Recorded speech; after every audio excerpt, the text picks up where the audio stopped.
So I want to go over a project I'm planning and I'm wanting to do. And it's been in the kind of planning phase, I suppose, for quite some time. It's been an idea that I've wanted to look at for well over a year now. I would like to do an interview style documentary looking at the lives of people with disabilities. Now, from the people I've spoken to and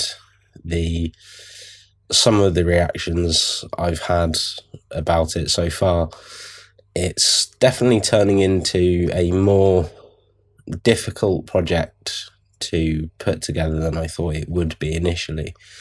And I suppose part of that I put down to my own naivety about the subject and about the people, and the lives and the obstacles they faced, really. But the basic premise of it really is that I want to look at how people tackle day-to-day life. I want to look at the obstacles they face whether it be going to the shops or just going to the kitchen to get something to eat or going to work. I want to look at the kinds of support that they have available, but also the support that they don't have available, and really show the world as to what it is like to live with a disability. Now, I'm fortunate enough in that I don't have a disability, but I do know people that do. And I also work in an environment where people do. And this has kind of given me some degree of insight, but not the level of insight that I would like to have, and also I would like the world to have. I think a lot of the time when you hear the word disability, your mind automatically paints a picture. That picture, be it good or bad, isn't something that your mind should really automatically generate. Disabilities are wide-ranging. They're as wide-ranging as the people that have them. And I find it odd that 9 times out of 10, when somebody communicates with somebody with a disability, that their behaviour changes. It becomes different to what their behaviour is normally. And I've seen this happen, and I am no doubt guilty of it at some point in time. I think to some degree we all operate on assumptions, and I'm not saying that that's an excuse at all. What I am saying is that I think that part of being human is that we generate pictures and we generate norms for how things are. And it shouldn't be that way, really. It should be a case of that we live life and take each moment as it is, and we adapt to the particular scenario. And I think we do, but we don't. For example, if you, and I've seen it in films and TV and things like that. So quite a common one, for example, is that somebody will encounter somebody with some form of disability, and all of a sudden people start speaking slowly, or they speak louder, and they use lots of really big hand gestures and loads of body language, and it doesn't really make sense. It doesn't make sense at all.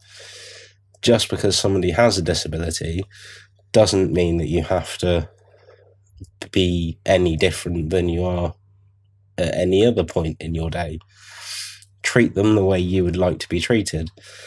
And I think that that is the underlying kind of sentence, as it were, behind this project. I want to show people that you don't have to treat anyone differently, and that people struggle. And there's nothing wrong with struggling as long as you know that there is support available.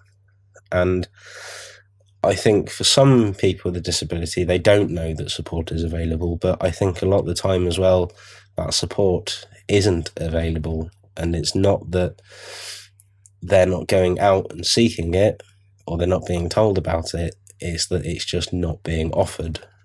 Now, given the role at my work is one very focused around offering the support, being able to think of ways for people to interact and to engage with something when previously they themselves may have thought it impossible, or others may have thought it impossible. And showing the world that there are options available. For example, if somebody wants to view something on a computer screen, but they are colorblind, then how do you make it so that all of a sudden the content that they want to see is available for them and that they can engage with it? You can color shift things. Now, for some people that might be useful. For some people, they might not want that. They might prefer to look into alternatives. But it's good to know that the options are available. And unfortunately, I think not a lot is done. I mean, for example, with colorblindness, there are some options available with phones and computers, but I think that they're quite generalized. And I understand that companies have to make a profit. It's just the way the world works, and especially with business. But at the same time, I think that inclusivity needs to be made mainstream.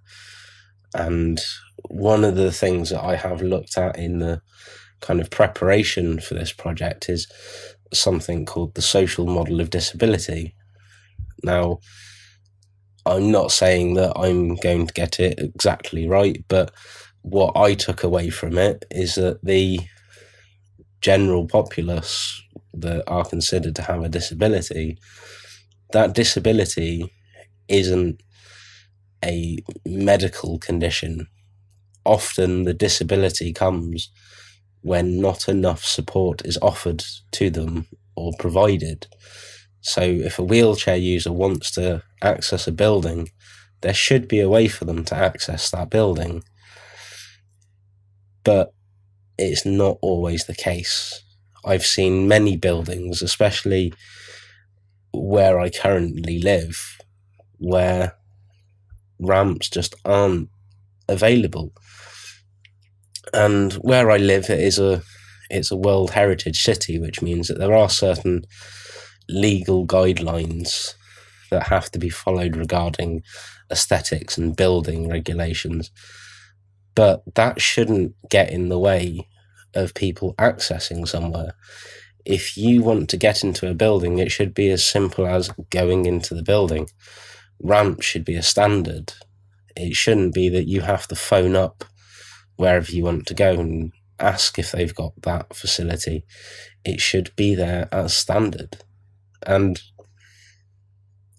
all that leaves people with it is an impairment. Now, I understand that it can be expensive to provide these provisions, but this is unfortunately where, as a society, we need to reevaluate how we go about this, to provide people with the facilities to engage and interact in scenarios where they didn't feel they could. It shouldn't cost a fortune. It should be available for a reasonable cost. And when I say a reasonable cost, I mean enough to cover manufacture, at least. That, I mean, you can't operate a business on losses. It's as simple as that. So I think that things should be offered at cost, at least, and then a little bit to cover any potential, I don't know, marketing or things like that, but not the kinds of amounts that some items are offered for. So I've covered in a video I've done previously the cost of switches for people who might need them for whatever reason. And when you think that you can go into a toy shop or a, I don't know, computer shop, and for, let's say, £100, you can get quite a bit. Yet if you were to spend £100 outfitting someone's home or work environment with the tools they need, you wouldn't get a lot at all. You might get 2 or 3 things at most.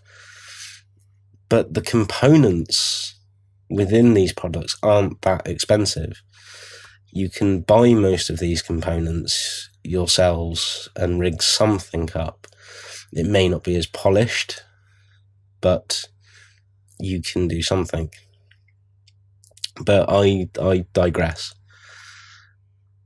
As I said, the aim of the project is to provide people with an unbiased voice, to show people what it is like to live and to overcome disabilities, to understand the struggles that they face day to day and long term when they have a disability. Now, those obstacles could be as simple as getting themselves out of bed in the morning.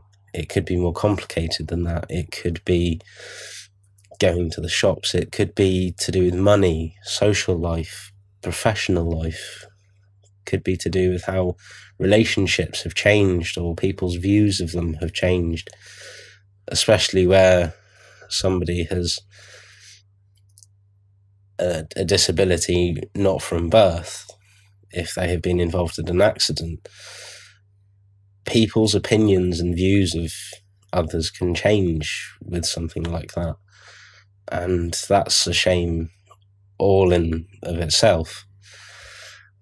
And I understand that not being part of the disabled community, as it were, may put me in a situation where people don't want to talk to me. They don't know me. They think I'm an outsider that is looking to, I don't know, make fun or exploit them in some way.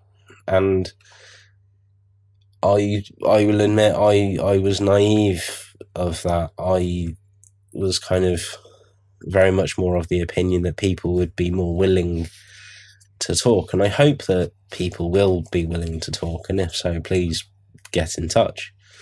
But it's a subject that has definitely kind of been on my mind for quite some time.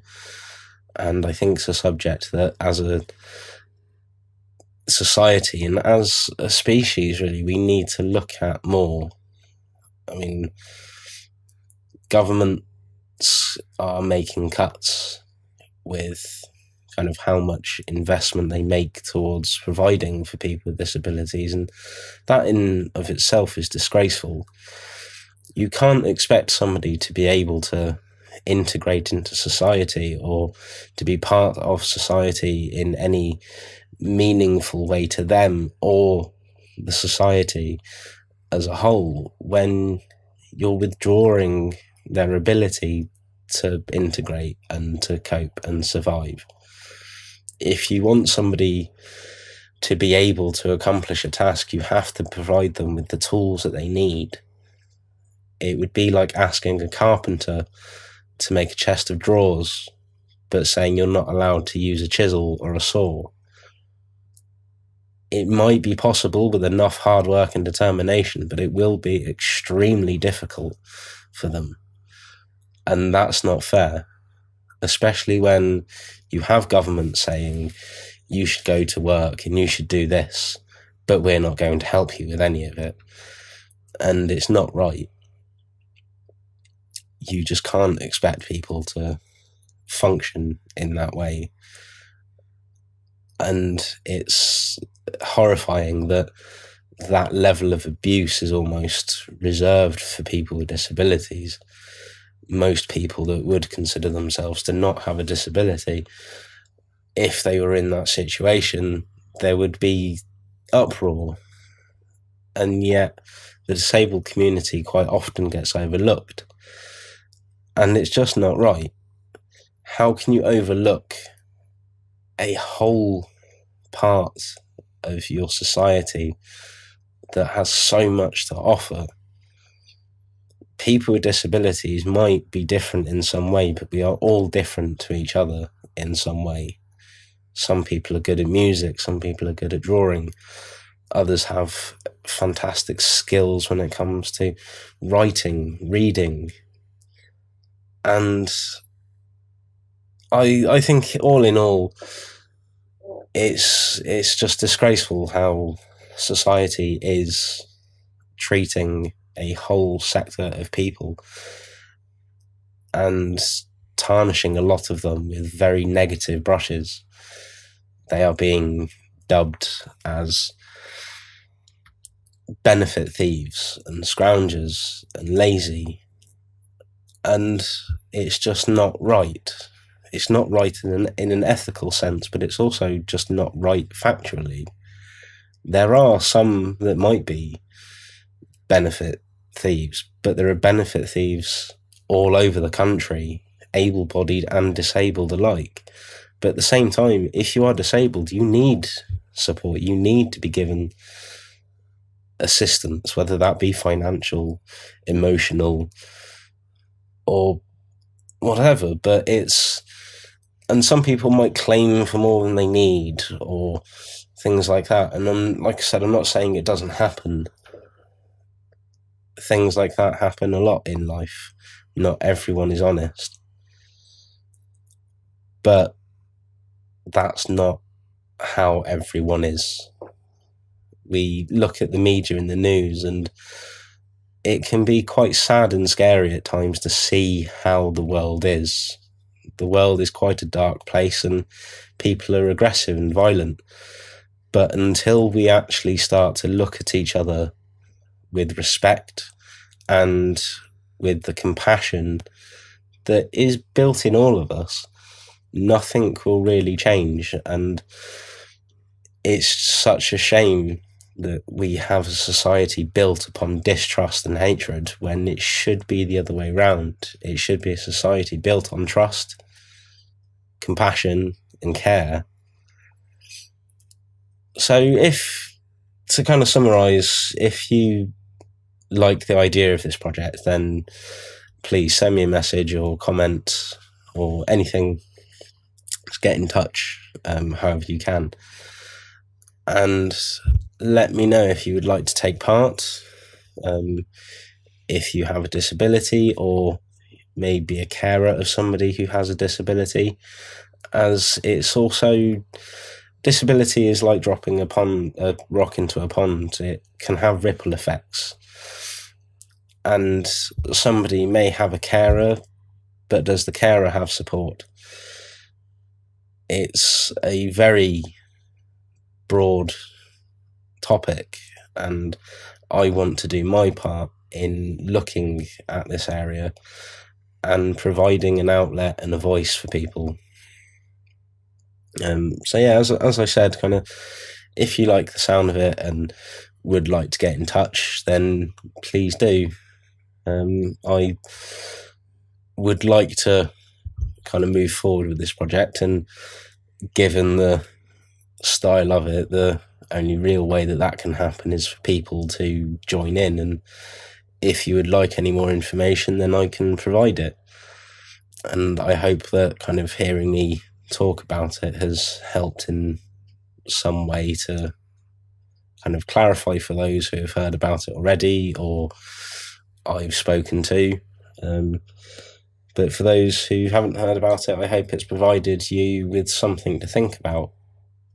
And one thing I want to say, just to kind of finish off, is a saying that I strive to live by, and I like to kind of try to use as a moral compass, really.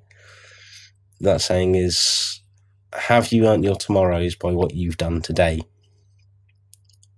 And to me, it basically means, have you done something to improve somebody's life? That could be as simple as making somebody smile or laugh, because you never know what's going on in somebody's head. The mind can be a dangerous place when you're on your own, and it can present all sorts of problems and challenges. And having somebody come along and just cheer you up in some way can mean such a huge difference. And